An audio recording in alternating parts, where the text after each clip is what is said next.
Pick up on this.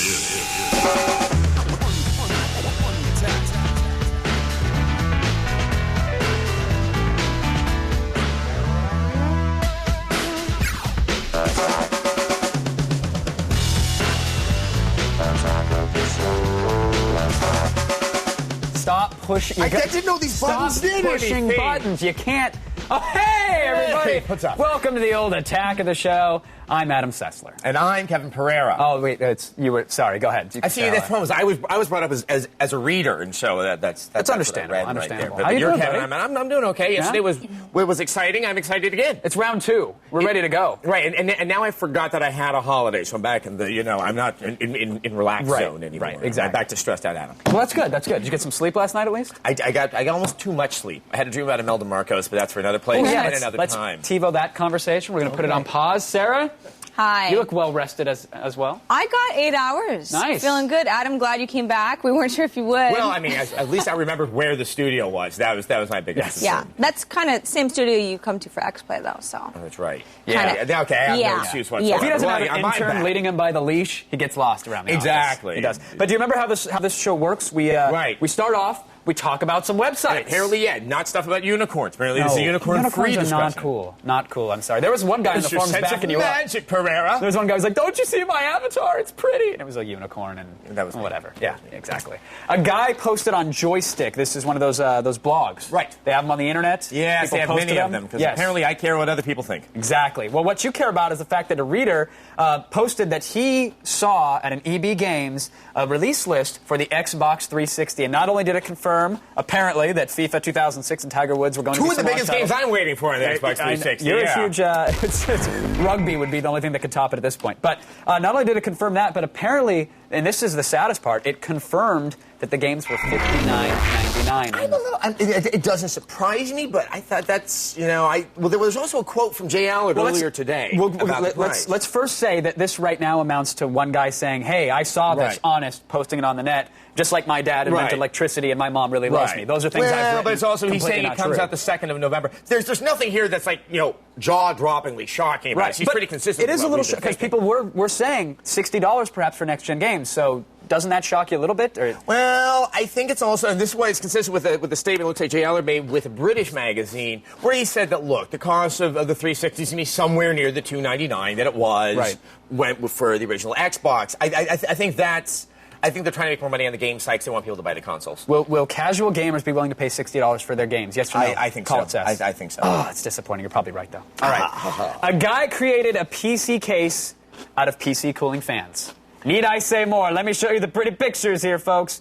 This is literally a PC case, I'll say it again, made entirely out of PC cooling fans. That's impressive. That's awesome, right? There's 70 case fans. They cover the entire thing, and apparently they all actually work. It's probably noisy as can be. I know. It wheezes louder than you after another pack outside. But it's there, and it cools the case, but it doesn't cool the actual CPU, unfortunately. But it keeps it nice and airy. And again, it looks awesome. And But we'd hope it kept it nice and airy. It does. If it didn't function with that, then I don't know. It's there, and it's removable as well. You can see right inside the PC, which is pretty cool. Not a bad waste of time. It's an interesting mod. And finally, this is perhaps, and I often hype things on the show and completely under-deliver. It's kind of my job. But this is perhaps the single greatest website that I've ever seen in my life, Adam Sessler. I'm going out on a limb. I'm tightening my pants right now. I found it last night. Oh, don't. It'll ruin the fun. I found it last night. Apparently, it's been on the internet for 3 days. It's calltheinternet.org. If you go to the site, rather simple, right? Yes. It says calltheinternet.org. Right. Phone number. I went ahead and dialed it. We got him on the line. Here it is. We have the internet on the line, or at least a representative from it right now. We're just going to, we'll have him explain it. Are you there, internet? Hi, thank you for calling the internet. This is Kyle. How can I help you? Kyle, hey, how are you doing, buddy? Good. How are you today, sir? I'm fantastic. I'm curious about your service called the internet. Exactly what is this about? The internet is a collection of computers that have been networked together in such a way to facilitate communication across the globe, sir. Great. Okay. All right. But your site is what I want to know about, Kyle. Are you providing a service to people? Yes, we are providing a service. It's a global network of information with multiple, multiple... He really is the internet. Multiple protocols. Wait, now Adam's confused. Kyle, I'm sorry to interrupt. Adam is apparently confused. Are you the internet? No, sir. I'm just a person. See, Adam, he's just a guy. That's why he's called Remember, Kyle. the internet. Exactly. The internet is a collection of computers and networks that have been connected together. So Kyle, someone could call you up and give you a website, and you'll relay it to them, perhaps. We do that on occasion. That is one service that the internet provides. All right. So I want to test out your service now. This is totally free. We're not paying. We're being charged by the minute, right? Assuming maybe it's not a toll call or something like that. Well, it's a long distance call if you're out of the area. Okay. So All right. So that's fine. We can foot the phone bill. I want to know what limecat.net looks like. I just want to test out the service. Could you spell that for me? LIMECAT. That's cat as in .net. Limecat.net. Yes, sir. sir. I'm pulling up the webpage. This is great. There is one image and 2 lines of text. The Great. title of the page is http://www.limecat.net. Fascinating, Kyle. Fascinating. now I'm Now, getting sense but of now it. here's the thing, Kyle. What is the image? I don't have the internet. Okay, there is an image in front of me of a older-looking cat that Older. appears to be unhappy. There is a lime that has been the fruit of the lime has been removed. Oh, okay. So it's just the rind. So it is just the peel on it. Okay. And it has been cut in such a way that it appears to be either a 70s sort of haircut or possibly a helmet. Of That is some it. sort on That it. is an accurate description, Kyle. I think so. I think the service His works. powers of perception match ours. The text underneath the picture, please, sir, it says, Limecat is not pleased. He's and not. He doesn't like people who link to his picture, so don't. You've been warned. Wow. It's Kyle, this is a fascinating service. How many calls on average are you getting per day with this thing? Well, sir, this is a huge call center. We have no way to 75 really operators track it. who are taking calls all day. So, I mean, literally thousands of calls. The Internet's a very big place. If this was a giant call center, they would have hold music. Do you have hold music, Kyle? Sir, I have hold music. I can't really put it on unless I'm transferring you to another department. You know, I can transfer Just you. transfer me, Kyle. Yeah, let's hear it. I want to make sure we have some hold I'm going music. to transfer you to our Kyle, just transfer me somewhere. Okay, 1 second. Thank you, sir. Let's make this happen. I This is a love toll call. transfers. Yeah, I like the Manhattan transfer. They have hold music. Oh, that's good. Ladies and gentlemen, I guarantee it is the greatest website you will have ever browsed and one of the best phone numbers that we can kill that we get it. They have hold music.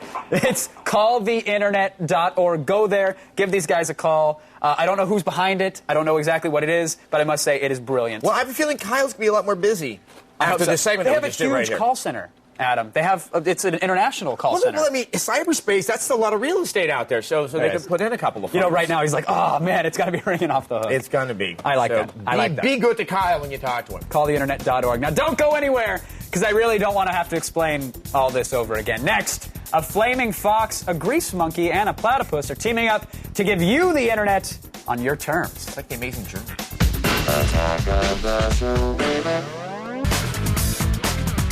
Now, you know, normally when a firefox and a grease monkey get together, the results are explosions and burnt fur. Except when you're talking about browser extensions. Now, of course, the best way to explain what grease monkey is to simply show you what it does. Because the name is very misleading, isn't it? It is, and if you type it in, you'll get like, you know, half off your next oil change. No. It's all one word. It's Grease Right. Monkey. It's a Firefox extension that allows you to run user scripts. User scripts. Yes. Now, user scripts are basically scripts that were written by users that change or modify a website in some sort of way. So you download the user script. It's kind of like a Firefox extension. It's really easy to get to. Exactly. You enable it, and all of a sudden, a particular website will act differently. Right. Okay. So Grease Monkey enables these scripts, or enables you to use them. Here's a list of scripts. So let's say you go to, any one of these sites. I mean, look at these. There are tons of websites. I'm going to scroll it even faster to make Really it well-known even- websites. Yeah. ESPN, CNN, Google. Yeah, I mean, pretty much anything. You know, Game Tab. I go there all the time, but what's this going to do for me? Oh, it opens a new site without the Game Tab frame above it.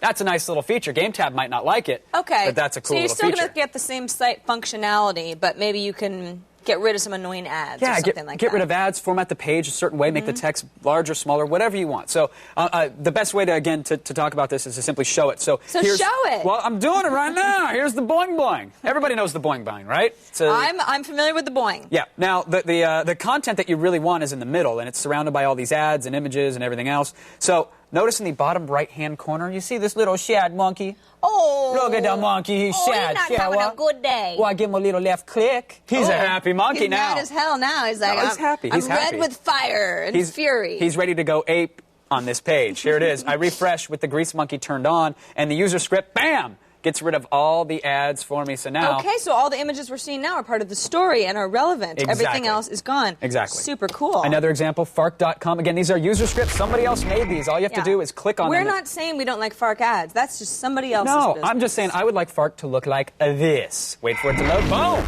Nice. No ads. Nice It and cleans it clean up. and simple. It's all there. Now, of course, we've talked about a Firefox extension called AdBlock before. Is it Yes. kind of like that? It's kind of like that, except to me it's more full feature because, you can block certain ads, but it doesn't reformat the page around them sometimes. AdBlock You have, like, you have like an empty space. Exactly. You have And like big flash images ads everywhere. are sort yeah. of wonky. Yeah. Sometimes And doesn't it'll work still that well. download the ads. It'll just remove them when it comes time to actually browse the page. So if you're running a website, you shouldn't be as angry about this as you would an ad block. Right. So now let me show you Amazon.com. It's not all about just making pages look pretty. There's actual functionality here. So let me refresh this and notice this Bookburrow thing that popped up. Now we're browsing a book called Firefox Hacks, but if I pop open Bookburrow, it's going to show me exactly what that book goes for on competing sites. Awesome. So at a glance, right there, it'll follow you as you navigate the site, and I can save myself a couple dollars right there. Well, we can go ahead and say nobody should be using Amazon without Bookburrow. Exactly. I know? definitely think so, especially considering Grease Monkey is free, and so is the Bookburrow script. Sure. And now, if you're thinking, well, this is great, but I go to some pretty rare sites that no one else goes to, am I going to have to hire a programmer to make a script for me? The answer is no. There's another add-on called Platypus, which will create user scripts for you with simple clicks. So here it is. Those who don't write a lot of code need not be intimidated. Do not fret. Do not quake in your boots. Do not fret, young coder. I've turned on the Platypus here, and notice as I go around the webpage, it will highlight items. Oh, so and I can go over to the ad and say, look, up to $700 off. That's great, Dell. I don't think so. So how'd you delete that? Deleted! The delete key, huh? I just hit the delete key. And if I want, like here, right here on the search bar, check this out. I can use the up arrow, and it will like go through nested items. This whole table, gone, sucker! Bam! Nice. Scroll down, another Dell ad, not on my homepage. You want that gone? Look at this. This is great. This is all information that I don't care to see. I'm deleting it all. All. Go You away. just All this stuff. CNN.com. Oh, totally. This lady's ugly. Get out of my page. Click on her. That's so awful. And then when you're done, all you do is hit Control S. It'll pop. Oh, hey, whoops! I ruined the internet. But essentially, when you're done, you're going around, you're deleting your things. I don't want this here. I don't really care about health, obviously. Look at me. You might get a little wild, a little out of control, and regret what you did the next morning. Exactly. It'll give you a script. You go to Tools, Install User Script. Bam, you save it, and from now on, here on out, CNN will always have those ads gone, or whatever it is you've done, to any You've website. saved your changes. Exactly. Free of charge, and I can even share my script with you. Head That's on wonderful. over to our show notes to get Grease Monkey, Platypus, and all the scripts that we just showed you. It's well worth your time, I promise. You know, that was a fun few minutes I just spent with you, Kevin. I've heard that a couple times. Still on the way. Even more monkey action. Super Robot Monkey Team Hyperforce Go. Need I say more? No? No? How about Mark Hamill? Does that sweeten the deal a little bit? No? Maybe. And video Do game, go on. video game rabble rouser. Oh, those are the worst kind. Greg Kostikian will be here doing everything except biting his tongue, Sarah. Good. It's not going to happen. No. Not on his. Greg Kostikian is a game designer and the creator of the blog Games, Design, Art, and Culture, where he's developed a reputation as someone who's not afraid to tell it like it is, and I appreciate it. Welcome to the show, Greg. Thanks for coming on. Well, thank you. Someone has to be the voice of bitterness and cynicism in this industry. And all this time I thought it was me, but apparently you've taken up the reins. You are the king of the quips. Tell me about Games, Art, Design, Culture. What's your blog all about? The main purpose of the blog is to take a critical view of both the games industry and of games. And by critical, I don't necessarily mean negative, right? But to look at things through the same kind of lens that we bring to movies or other art forms as well. Right, because when you say critical view, I imagine the 12-year-olds on a forum angrily flaming with their Reggie avatars and bashing Microsoft fanboys. It's not all about that, is it? No, the idea is to say, if you're looking at a game, not just do a review, but say, what is the historical context? What are the creators trying to accomplish here, and so forth. Okay. Now, on your blog, you've been critical of the state of the games industry. And right. we've heard everybody from Mark Echo to, Jason Rubin on what's wrong with the industry. Right. Do you have similar opinions? Or what do you think is wrong with the industry? Because apparently they can't do anything right. Well, from my perspective, the true story of the games industry is not the story of increasing graphics and processing power. The true story of the games industry is 20 years of fantastic innovation that has created a huge panoply of interesting and novel game styles. And my fear is that is now coming to an end because of the increasing cost of development of games. Publishers are increasingly conservative about what they'll greenlight, and unless your last name is Wright or Miyamoto, it's almost impossible to get an innovative game financed today. Right. I was just going to say, have you seen Spore? But that is one man in one game. So. Exactly. Now. You say that, but can you not point to games like a Katamari Damacy, or is that the exception to the rule and there's not enough of them? Is that your opinion I think on the fact that Katamari Damacy has gotten as much attention as it is does indeed indicate that it's the exception to the rule. Right, and I take full credit for that, by the way, at least in North America. I just want to make sure everybody knows that at home. Yeah. But is there no room for innovation? Well, what I find the E3 depressing every year because I go there and there may be 3 games I've seen that look innovative. Okama, Spore, and Shadow of the Colossus were about the only ones I saw this year that looked interesting to me.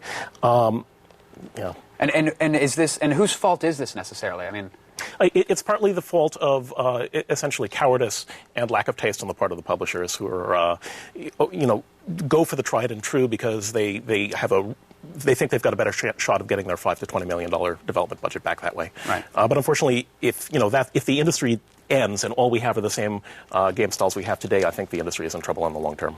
Well, now, we say it's the publisher's fault, and I agree to an extent because it's obviously they're the ones approving the games, they're the ones that have the marketing budgets, they can get it into storefronts. Uh-huh. But can you blame them if they're still making money hand over fist and they're selling these games? Because the industry is growing, right, at least in terms of sales. I can certainly blame them because I think very few people got involved in the game industry just in order to make money. We're all in here because we love games. And we should be trying to push the envelope in terms of creativity.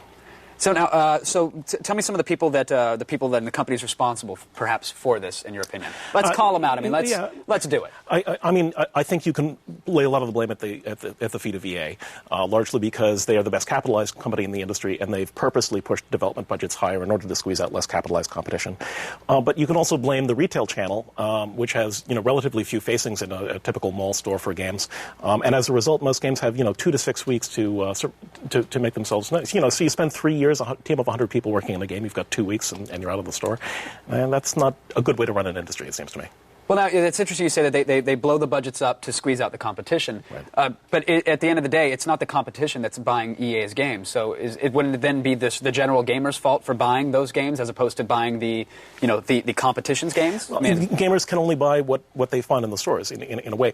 There are a lot of PC game styles, for example, that still have a strong following, such as computer war games, right. Flight simulations, 4X space exploration games, and so forth. But you almost never see those in retail channels anymore because the 40 to 50,000 units they're likely to sell is not enough to make GameStop want to carry it. So where's the light at the end of the tunnel? Is there one? Will there be one for us? I think there is. There's a lot of interest in the game development community in finding some other distribution channel and some alternative source of funding to the publishers. I'm not really sure how to solve this problem myself, or I would probably be starting a company to do so. But I have to believe that the creativity we've seen over the last 20 years has not yet come to an end. Gotcha. And I have to believe that in the near future you'll probably solve that problem and make that company yourself. Or at least the boy can dream, Greg. If you want to see a business plan, we can talk. I do. Thank you so much for coming on the show. We appreciate your time. Okay, thank you. For more info on Greg, visit him on the web at caustic.com. It's very good. Now slow down. You've got a whole commercial break to make more Kool-Aid, but be warned, when you return, the feed is going to give you a stern talking to, my friends. And next, might be a little short for a stormtrooper, but Mark Hamill's the perfect size for cartoon monkeys. I'm going to get some hate mail.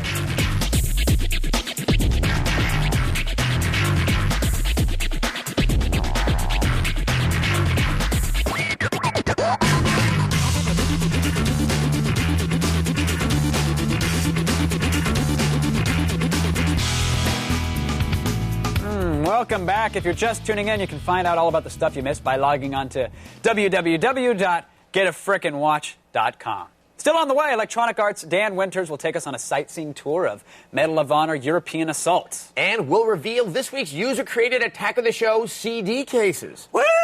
Yes, that's exciting. It is. They're CD cases. But not as exciting as Mark Hamill. I love him. He played the Joker in the Batman animated series. He directed and starred in Comic Book the Movie. He did those cool Black Pearl comics. Am I missing anything? Has he done anything else? Yeah, well, anyway, we got a chance to talk to him about his new animated project and giggle as he calls out Kevin for never having seen a Star Wars. Star Wars! That's what it was. That was the other thing. Here, check it out. Nice. Super Robot Monkey Team Hyperforce Go! If you need a hero, that's a name you should know. Super Robot Hyperforce Monkey Team Go. That's not easy to say, is it? And this one was particularly hard for me to memorize, given the Alzheimer's, which is quite sadly spreading. Did we say it right, by the way? Super Robot Monkey Hyperforce Go. I am Skeleton King. You notice I hesitated? Because I don't want to accidentally say, I'm not even going to say what I did. I'll tell you off camera. I called him by the wrong name. And phone calls flew. Hey, I can get my mind around a robot monkey, but that's about it at this point. And isn't that enough? You'd think that would be enough. But no. It's got the kinetic energy of a Ninja Turtles, and it's got sort of the apocalyptic bent of a Marvel comic. Super Robot Monkey Team Hyperforce Go. Did I say it earlier, right? I think you said it right earlier. Oh, good. Because I get memos that say, it's Hayden Christensen. I said, well, I said that. They said, no, you said Christian Haydenson. I said, oh, I feel horrible. Tell him he can call me Ham Markle if he wants.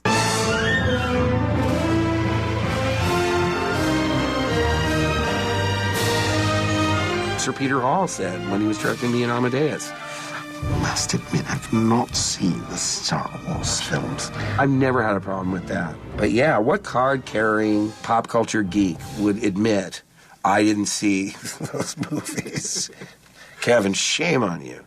Shame on you. Now force yourself to see the original trilogy.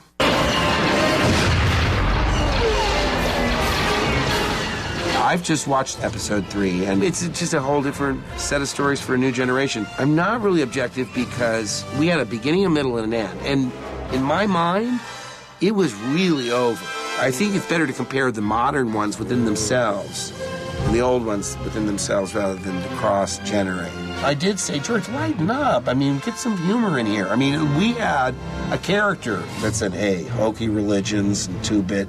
That was genius. Because you have all the cynics in the audience watching this sort of inherently cornball fairy tale dressed up in science fiction clothes. I thought you have to guard against acting like it's important. Because it really isn't. It's meant to be escapism for 8-year-olds. We didn't expect to be on the cover of Time magazine.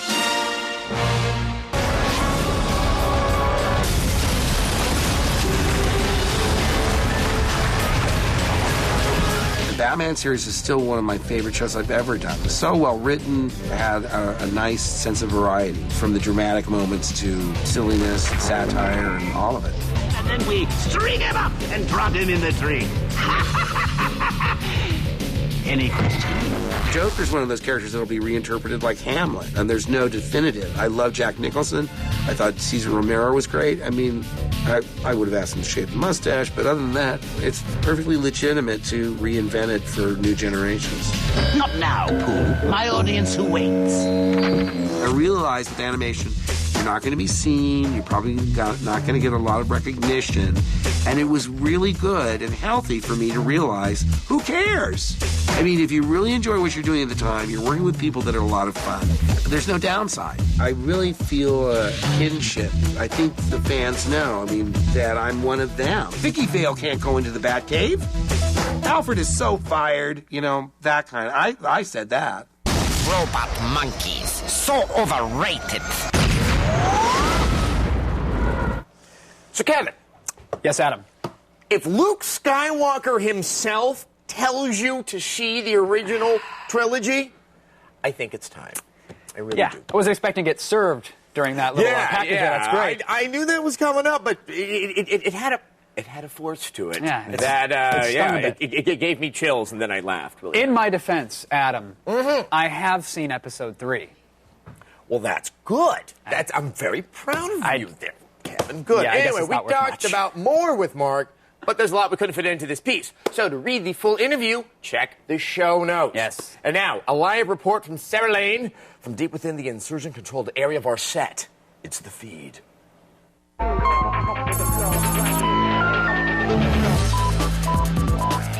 Thank you, gentlemen. All right, now remember back in the day when the term casual pirate meant a buccaneer in a polo shirt, and the term schoolyard pirate meant something else entirely? Yeah, thanks to Sony, now these two things both mean public enemy number one. Specifically, these terms refer to people who just rip the occasional CD for a pal, just trying to be nice. But they are enough of a threat that Sony is introducing a brand new DRM encoding to curb their activities. The new code, developed by a UK firm called First for Internet, allows people to make limited copies of purchased CDs, but blocks anybody from making a copy of that copy. You can also burn one CD of MP3 files purchased from iTunes or Napster or one of those, but you can't copy that disc again. The concept is being called sterile burning, which also sounds a lot like a horribly uncomfortable medical condition. So you're a newbie director whose debut film is getting good critical buzz and who's just been handed the reins of a very successful multi-million-dollar franchise. What do? You run. At least that's what Matthew Vaughn did. The British director tapped to helm X-Men 3 has mysteriously dropped out of the project just 9 weeks before shooting was to begin. Marvel Studios head Avi Arad was quoted as saying this was a personal decision, it wasn't the result of creative differences. It's rumored that Vaughn was unwilling to uproot his family to Vancouver for the long production haul, which, unless the script called for Magneto to become the head of a London crime family, might have been something he should have seen coming, perhaps. No replacement director has been named as of yet, but just for the purposes of upsetting fanboys, we're going to go ahead and say it's Joel Schumacher. Now, think about it. 20 years from now, some of you are going to be sitting around your house telling your kids about the summer of '05. Called it the summer of code, man, you'll say, while wearing your threadbare Linus Torvalds is my homeboy shirt. It was groovy. Good year. Now, Google's actually trying to kickstart this Woodstock for Nerds by offering a $4,500 prize to any student who successfully completes an open source project by the end of the summer. Participating organizations include the Python Software Foundation, the Mono Project, and the Apache Software Foundation as well. Accepting Google's offer says a couple of things about you, like, 1, you love anything that challenges your computer tech savvy, and 2, that beach parties and first kisses weren't high on your to-do list this summer anyway. Mine either. It's okay. Now, I hope you guys are T-boning this, because this is the Feed Motherlode, the story of all stories. Canadians, bears, Bible retreats, and Brazilian martial arts all in one story. Buy a lottery ticket today. All right, an Alberta man on a Bible retreat fended off a charging grizzly using his skills in Brazilian martial arts. See? I'm not joking. No, I'm really not joking. The man, he's an actual man, named is Lyle Simpson, and a friend were hiking when the bear charged at them. This is not actual video of the attack. Simpson tripped and landed on his back, but was able to kick the bear in the face, which stunned the animal and saved him from a mauling. He and his friend then returned to the Whispering Pines Bible camp. I think there's a lesson here, everybody. Praying is fine and all and good, but a little capoeira never hurts either. And that's the feed. Now back to Kevin and Adam's nonsense. Go for it, guys. Oh, Whispering Pines. Isn't that the name of the camp in Psychonauts? I can't think of it right now. There's also a bear at that camp. Whispering Meadows. Very strange. I don't know. I like that the story's all about this guy being up red. They forgot to mention the guy was a cheetah wearing white pants. Interesting file footage. That's right. Yes. We'll be back, but in the meantime, chew on this. What? Until they start equipping Toyotas with directional pads, only racing wheels will provide much-needed realism to your driving experience. Okay, we'll show you some good ones. And Electronic Arts' Dan Winters is here to play Tom Hanks to my Matt Damon as we demo Medal of Honor European Assault. Damn, I want to be Ted Danson. You always say that. Party. You'll get all the details and the links to get started. We'll see you Thursday for the LAN party. A few weeks ago, Attack of the Show spoke with legendary filmmaker John Milius about his work with Medal of Honor European Assault. Well, now, EA's Dan Winters takes us even further behind enemy lines. Hello there, Dan, and congratulations on finishing a game, which is, I think, nowadays something that people should be very excited about. It's a big accomplishment. Team did great. Now, with European Assault, it is, it's at first glance, you don't realize it's Medal of Honor. There's quite a few changes. What are It's much different. In fact, we took the mold that we created a number of years ago in '99 with a linear approach approach and blew that wide open. Right. We also added 2 brand new features. The first one is combat squad control, and that is your ability to kind of lead your guys into battle and lead your troops into certain scenarios. They're smart enough to take cover. They're smart enough to use grenades and to use melee combat if they have to. Now, do you have to stay with your squad, or can you go it alone as you can in the other Medal of Honor games? Your squad is a part of who you are, and you are a part of your squad. So you're the leader. So, we talked to Captain Dale Dye, and we said, Dale, what's it like to be a hero in World War II kind of scenario? He said, it's about action, it's about leadership. So action has always been about, Medal of Honor and you being the one guy that can make a big difference. We felt like we need to complement that in European Assault by allowing you to lead your troops into battle.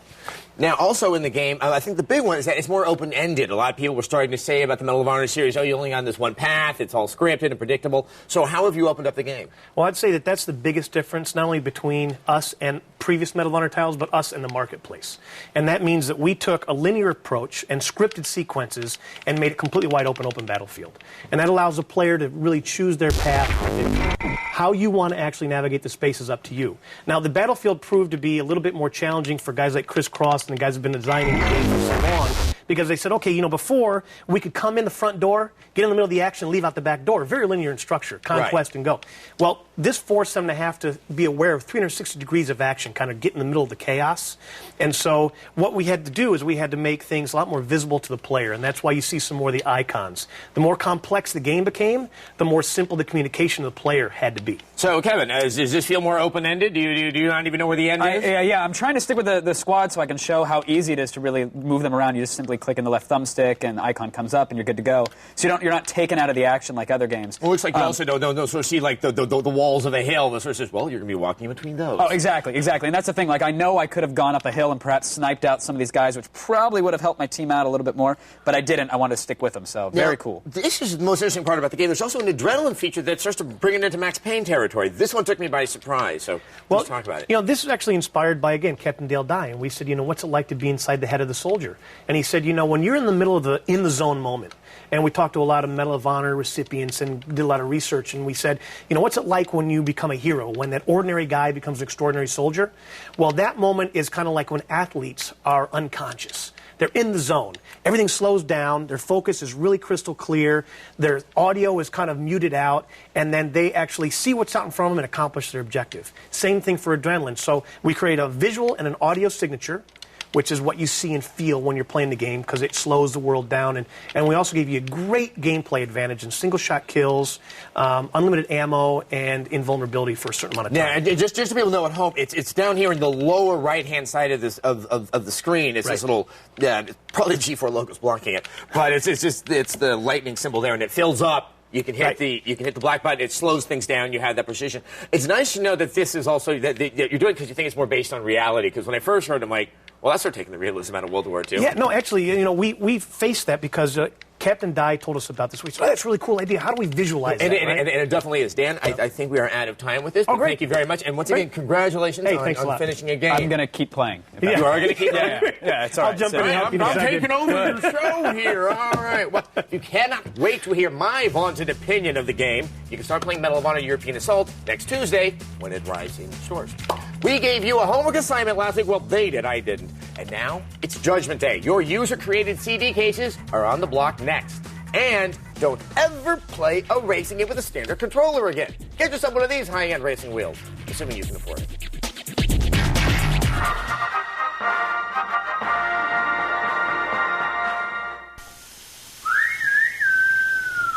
Wah, wah, wah. Wah, wah, wah.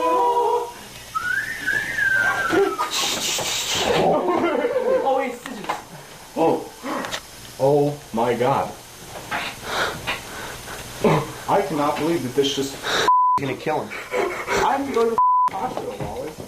I have to go to the hospital now. There are scissors sticking out.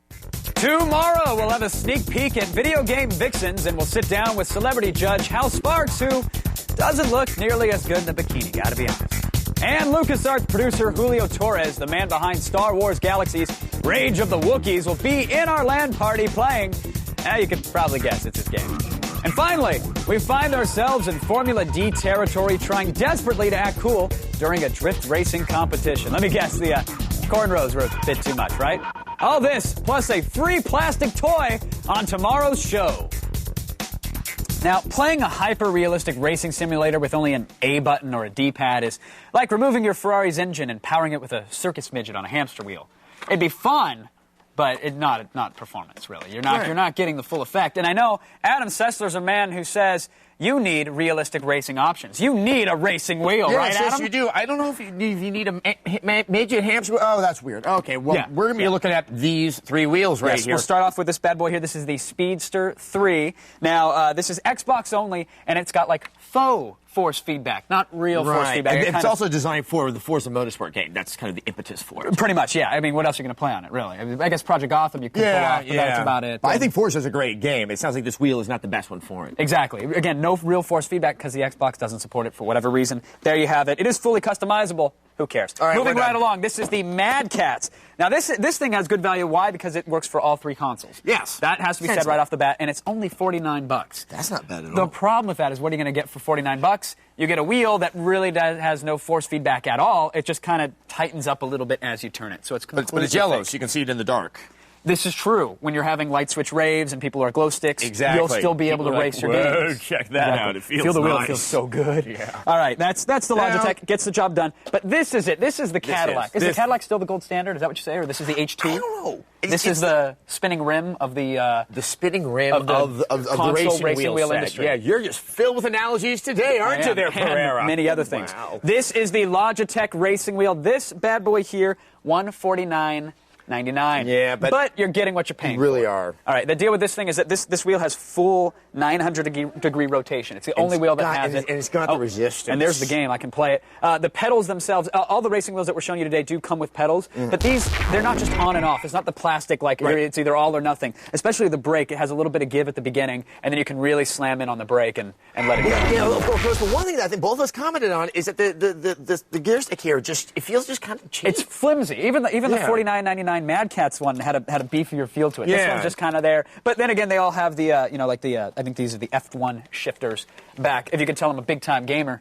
I can sure tell that with your F1 shifters. I was like, sim racing game, Burnout, perhaps? Because that's about as close as I get. I think that's the thing is that, I think this is great. This is only if you're if you're the kind of person that buys the PS2 for Gran Turismo, you should be using this. But I think I think racing games should be made to be played with a controller and not like that you really benefit they were designed for some add-on peripheral. Great. Well, that makes everything I just told you useless. Thanks, Adam. No. I do want to say one more thing about this is that it doesn't come with a lap support. Yeah, it's an add-on. Oh. And if you're going to buy an add-on, you might as well grab this bad boy here. This is it's the Bob Earl virtual racing chassis. It runs about $389, and you could probably make it yourself for $20 out of plywood, but it's there. I thought it was a land speeder without technology. That was in the earlier 3 movies. Sorry. Oh, yeah, you completely lost me. I got him again. We've got a full review on all these racing wheels. You can find it at g4tv.com/AOTS. Now, we don't ask much from you guys. Watch our show, send us chat questions, refrain from insulting my mother on the forums, and, of course,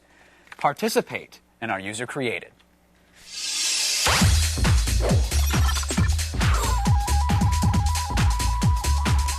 So, Kevin, you remember last week's challenge. We asked all of you to design a fictional CD case for a fictional CD by a fictional band, but from Attack of the Show. Right, for a real show. Yeah. We are real, right? There's a theme. Yeah, it's a lot of fiction, though. A great practical joke. We weren't sure. Sorry, go ahead. We weren't sure what you guys would come up with, but you came out with some great designs. Surprisingly, only one Abbey Road spoof, too. Really? Because that's always easy. All right, good. Well, we got the one. You don't know. You don't even know. I have no idea. Is that a Star Wars thing? Because, again, lost on me. It's another. Something that happened before you were born. Okay. First up is Now That's What I Call User Created by Dave Malkoff. So we've got tracks like Unreadable Font, The Blurry Dance, It Came From Reverb, and Death of a Showbot. Oh, that's sad. Rounded out with club and karaoke mixes of Home Road. Nice. Don't you like the that? jungle mix is especially Good inspiring. work, Dave. Ready for the next one? I am, please. Next is a sultry-looking Attack of the Showbot singing by David Shuttlehelm. So we've got favorites like Linux is the Girl's Best Friend, MMORPG. I Left My Hard Drive in San Francisco. Oh, Dave, you had me until that track. You had to take it there. You had me until that track. I got to be honest. Okay. That's. Well, you don't have to listen to it. Okay, I won't. I'll skip it. Mark Horosco and the AOTS Bronze Collection brings us the Kevin Pereira Greatest Hits. Wait, what am I greatest? With number ones like Awkward Pauses and Silence. Yeah, that would I be. didn't even get it. Wait, the track 5 If is like only we that were seriously. true. Track 5 is we seriously couldn't find anymore. That's pretty good. I'll give him that. Poor well done. Ferreira. Well done. Oh, it happens. Anyway, and Rigo Davalos brings us the Moran Tricks, music Oh. inspired by the movie Soul. Is that that's a My track hair. title? You got to pronounce it correctly. Soul. AOTS. Track 2 is Soul. Yeah. Come on. I did it. Soul. There we go. That was Thank it. you. Okay. Thank you. Yeah, I do. But no, we we do said- a little Moran when he's not around. But we do it when he's around. We do it right to his face, and he I know, cries. Don't lie. He doesn't like it. We said we were going to have a Doesn't like it at winner. all. We do. We actually have a winner. It's the stylish Japanese scene from Eric Tarrant. Good job, Eric. No track listing, so we have to assume it's like a pretentious import or something 75 like that. minutes of silence. Yeah, on Eric, him. he wanted us to think, but it certainly does look cool. So Very good, nice. Good job. I man. hope he made that for us and didn't like have that made previously, and then Why would he have had it made previously? Well, it's just like a piece of artwork he did, and then was like, hey, let's submit it to the competition through Attack of the Show on it. I really like it. That's why I hope it was made for us, because that would make me feel more special. And I need that in my All I life! want is for them to create things. If you already created already, what's the problem? All right. We'll be forcing our squad of interns to print up 100 copies of the winning CD insert to use for our DVD prizes from yesterday. Yes, So they're I'm going to get the sign insert. at least 6 of them. Okay, good. I might Limited sign the edition. other 140. What? Don't know. Okay. Next week, we're getting nutritious, okay? You ready for the challenge? We want you to design your very own Attack of the Show breakfast cereal. I love that. That's right. You can design the box, you can list the ingredients or special features, what have you. Just send it on in. And if we like yours, we're going to shoot a commercial for it and air it during our show. That's so awesome. Very cool. So be sure to check out the website for the template and all of the rules. All right. I can't wait. I can't wait either. I love cereal. I want to eat some cereal. We just can't bring ourselves to ending a show without some chat questions. Can't. So we'll be checking in when we come back. Oh, that's it? Yeah. Adam loves this part of the show, Sarah. It's time to check in with the old IRC chat. I'm scared. No, don't- it'll be fun. Okay. Don't you worry. We're all friends. We'll get you through this. Okay, Brandon P. wants to know, what does Adam think of the new Tomb Raider? I'm looking forward to it. Whoa, I know it sounds whoa. really crazy. Now, not because it's a Tomb Raider game, but because it looks like it's a good game that probably doesn't need to be Tomb Raider. I think the license is done. But look tonight, Prince of Persia with more emphasis on the combat. I think they have some really cool moves and stuff. Do you think the game will have a harder time gaining appeal or getting a higher score because it is a Tomb Raider I game think now? that'll hurt it, but it's Crystal Dynamics, who are pretty consistent making good games. They made the Soul Reaver series. On top of that, they made the excellent Project Snowblind. So I have hope for it. All right. All right, moving on. Dark Lock wants to know, did you hear anything at E3 about Phantasy Star Universe? Yes. Oh. What'd you hear? What'd you hear? Do What'd you tell. hear? Fantasy Star Universe was one of those, like, oh my God. Because, I mean, okay, Fantasy Star PSO. The whippersnapper voice. Fantasy Star Fantasy Star Universe Online, 3 was such an obnoxious game with this card battle element. They've really made it big. There's a robust single player. It's supposed to go like 40 hours, I think, worth of play. Wow. But the online seems a lot more deep and rich and not just sort of the repetitive just button mashing. It's one I would look forward to. Very nice. Real quick, gotta add this one in. Bad Mofo 310 asks, why doesn't Kevin put his earring back on? And I've wondered the same thing. Interesting from question. many moons. Actually, the system time on my computer was wrong. Turns out the 90s are over. It's Yeah. 2005 now. The 90s That's called and got their earring it. back. The show is done. Thanks to our guests, Greg Kostikian and Dan Winters. All right, well, stay tuned for another show likely to feature me. Yeah! You're the only one to say that. You should be so lucky. Good night.